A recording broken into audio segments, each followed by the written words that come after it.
The Rediscover Kanto event is here in Pokemon Go, and in this video I will be going through all of the details, including information on the new biomes update. I'll also go through some tips for the event and which Pokemon are worth focusing on. The event runs from April 22nd at 10 AM PDT until May 9th at 8 PM PDT. Wiggler and Wugtrio are making their debut in Pokemon Go, but more on how to get them later. The bonuses for the event will be increased XP for 7-day Pokestop spin streak and 7-day Pokemon catch streaks. Friendship levels will increase faster than normal when opening gifts, trading Pokemon, or battling together in gyms, raids, or trainer battles. There will also be an increased chance to encounter shiny Bulbasaur, Charmander, and Squirtle in the biomes that they appear in. The new biomes update is releasing simultaneously with this event, and this means that the Pokemon encounter screens will now reflect more accurately the biomes which you are in. These different biomes will also affect the wild Pokemon that are available. For this Kanto event, the Kanto Pokemon will be appearing more in specific biomes. In the mountain biome you will see Pokemon such as Sandshrew, Clefairy, Zubat, and more.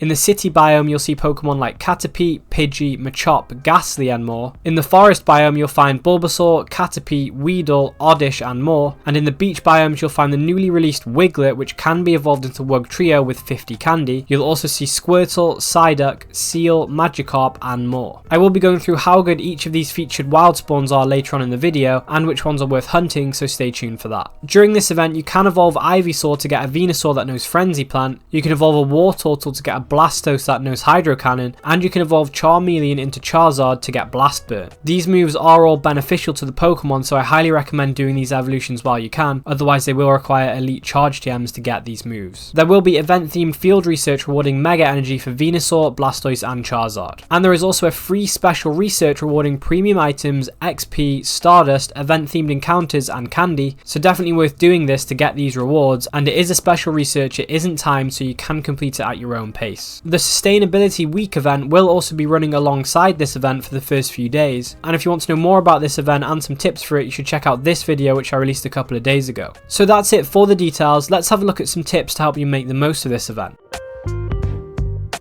With friendship levels increasing faster, it is a great opportunity to open the max amount of gifts you can each day and to send the max amount of gifts you can, so you can try to increase friendship levels with as many trainers as possible. Leveling up friendship is a great way to get XP. For getting to Ultra Friends and to Best Friends in particular, you can get 50,000 XP and 100,000 XP respectively, and that can be doubled with a lucky egg. When you level up a friendship, you will be prompted to use a lucky egg if you want to. I would only really recommend using lucky eggs for Ultra Friends and for Best Friends if you don't have a lot of lucky eggs. It might also be worth trying to sync up leveling up friendship with multiple friends at the same time so you can get more value out of that lucky egg. If you're looking to maximize XP, then it might be worth using lucky eggs when you have your 7-day Pokestop spin streak and your 7-day catch streak, because you will get increased XP for these during this event. So regarding Stardust, during Sustainability Week, which is running from the 22nd of April to the 26th at 8 PM, you will be able to encounter some Stardust boosted Pokemon through field research. The task for exploring 1 kilometer will earn you an encounter with Trubbish, which gives 750 Stardust per catch. The task that requires you to hatch an egg will get you an encounter with Combee, which also gives you 750 Stardust per catch. And finally, the catch 10 Pokemon field research task will get you an encounter with Fungus, which gives 500 Stardust per catch. I would recommend focusing on these tasks, completing them, and then when you get an encounter with the Pokemon, run from them, so they will go into your research stack. Then when there is a Stardust boosted event, you can go into your stack, catch all of these Pokemon with a star piece active. It's also worth noting that there will be some field research for the Rediscover Kanto event, which will be available up to May 9th at 8 PM PDT, and they will require you to power up Pokemon 5 times, and it will get you 25 Mega Energy for Blastoise, Venusaur, or Charizard. And as you need 200 Mega Energy to Mega Evolve one of these Pokemon for the first time, it is worth trying to hunt these tasks if you haven't Mega Evolved any of them before, because they are all pretty relevant Pokemon. I will be going more in depth into their meta relevance later on in the video. I also recommend entering any Pokestop showcases that you do see, because you will get XP and Stardust just for taking part, and if you do get to rank high, you will get some premium items. Regarding candy, you can always use Pinat Berries to increase your candy gains, and you can Mega Evolve a Pokemon of the relevant type to increase the amount of candy, Candy XL, and XP you get per catch. So based off the featured spawns listed for each of the biomes, for the forest biome, I would recommend Mega Evolving a bug type like Beedrill, Pinsir, Scizor, Heracross, or Revert Kyogre. For this biome, you can also Mega Evolve a grass type like Venusaur, Sceptile, Abomasnow, or Revert Groudon. For the beach biome, I would recommend Mega Evolving a water type like Blastoise, Slowbro, Gyarados, Swampert, or Revert Kyogre.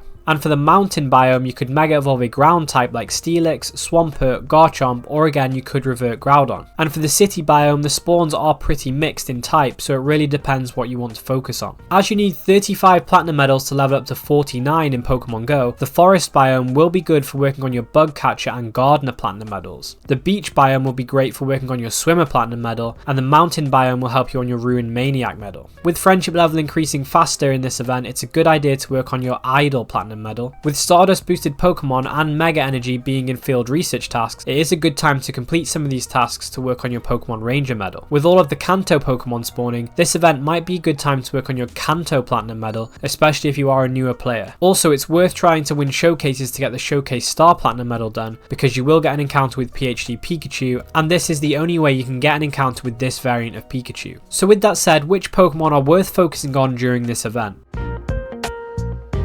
So Bulbasaur is definitely worth going after because Mega Venusaur is the third best grass type attacker, and Venusaur itself is ranked 70 in the Great League with 0, 14, 11 IVs. It's also ranked 55 in the Ultra League with 1, 15, 14 IVs. Bulbasaur will also have an increased shiny rate for this event, so it's worth hunting if you don't have the shiny yet, and it's definitely worth evolving into Venusaur during the event to get Frenzy Plant because it does benefit from having it. So Weedle is another wild spawn during this event, and it is worth catching because Mega Beedrill is a top bug and poison type attacker. Also, you can sometimes get some Mega Beedrill energy from spinning gyms, so if you don't have that one Mega evolved yet, then it's worth spinning gyms to try and get that. Clefairy is another useful Pokemon because Clefable is ranked 71 in the Ultra League with 0, 15, 13 IVs. Zubat might also be worth catching because Golbat is ranked 108 in the Great League and 63 in its Shadow form. Squirtle is worth picking up because Mega Blastoise is a top 10 water type attacker, and Blastoise itself is ranked 70 in the Ultra League with 0, 12, 15 IVs. Again, I do recommend evolving into Blastoise during this event to get Hydro Cannon. Seal is another good spawn for the event, and Dugong is currently ranked 111 in the Great League with 0, 12, 15 IVs. Although it does want legacy moves Ice Shard and Icy Wind to be at its best, which will require elite TMs to get. Magikarp is worth hunting, especially if you haven't evolved one yet, because it does require 400 candy to evolve into Gyarados, so now would be a great time to work on that candy requirement. Mega Gyarados is also a top water and dark type raid attacker, and Gyarados itself is ranked 101 in the Ultra League with 0, 15, 14 IVs, and is ranked 27 in the Master League with 15, 15, 15 IVs. It does want legacy move Aqua Tail to be at its best, which will require an elite charge TM. Gyarados is a great Pokemon to build for the Master League because it is high ranking, and it is one of the more accessible Pokemon, with Magikarp being a fairly common spawn. Pidgey is worth picking up because Mega Pidgeot is a top flying type attacker, and Pidgeot itself is ranked 81 in the Great League with 0, 14, 14 IVs, and it is one of the best Pokemon in the Ultra League, being ranked 8 with 15, 15, 15 IVs. Machop is available, and Machamp is a decent budget fighting type attacker, and it is ranked 74 in the Great League with 0, 14, 11 IVs. It's also ranked 103 in the Ultra League with 0, 15, 14 IVs, and rank 112 in the Master League. So Ghastly will be available as well, and it is worth going after because Mega Gengar is the best ghost and poison type attacker in the game, and Gengar itself is ranked 69 in the Ultra League with 0, 15, 14 IVs. Charmander is another good spawn because it does have boosted shiny rates like Squirtle and Bulbasaur, but also Mega Charizard is the best fire type raid attacker in the game. It has slightly lower damage per second than Blaziken, but it has a higher total damage output, giving it a slightly higher rating. Charizard itself is also ranked 44 in the Ultra League with 0, 13, 15 IVs. Again, I would recommend evolving into Charizard during this event so you can get Blast Burn. So like I mentioned previously, if you want to know more about Sustainability Week, then you should check out this video next.